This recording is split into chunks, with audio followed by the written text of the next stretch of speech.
Cirkulī cena dīzels eiro 974, 95 eiro 724. Virš dīzels eiro 974, tikpat sanāk, jā, 95 eiro 724. Kūlā eiro 977 bija.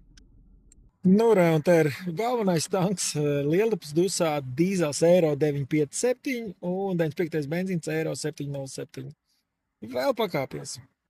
Nu, re, un te varam redzēt, cik bija sestdien un svētdien. Cenas mums sanāk 95 benzīns eiro 657 un dīzels eiro 897. Un no svētdienas tas sanāk 6 centi jau klāt. Jā, tagad ir tikai 17. marts. Un kā redzam, pasaules tirgos, maz kāpumu viņš bija, pareizi atceros, Jālnaf bija piekdien nofiksēt pie 94, pie tādas atzīmes. Tagad nedaudz pakāpos 95, bet tāpat norma.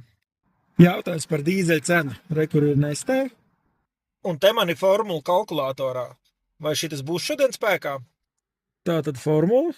Un ir. Formula strādā. Dubultu cirkulī 95 eiro 724 un dīzels eiro 974 tieši plus 1,7 centi no Nestes. Un tagad viena bāciņa kopš 1. marta man ir palikusi dārgāk par 25 eiro un 20 centi. Tieši tāda starpība ir uz 60 litriem. Sadārdzinājums. Tā kā, ja tev patīk, paldies un piesako iauto.lv, tur mēs sekojam līdzi. Mēģinam pastāstīt šo to vairāk, lai būtu tā interesantāk. Automātiskā uzlāde. Uzpildi. Viņš lētāk.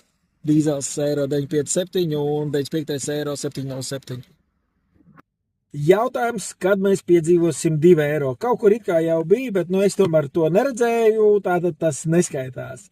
Es gan nebiju plānojis, ka 2 eiro būs tik ātri kā marts, kas šobrīd izskatās, bet bija plānojis, ka tas, man liekas, es pat formā iauto ierakstīju mais ap to.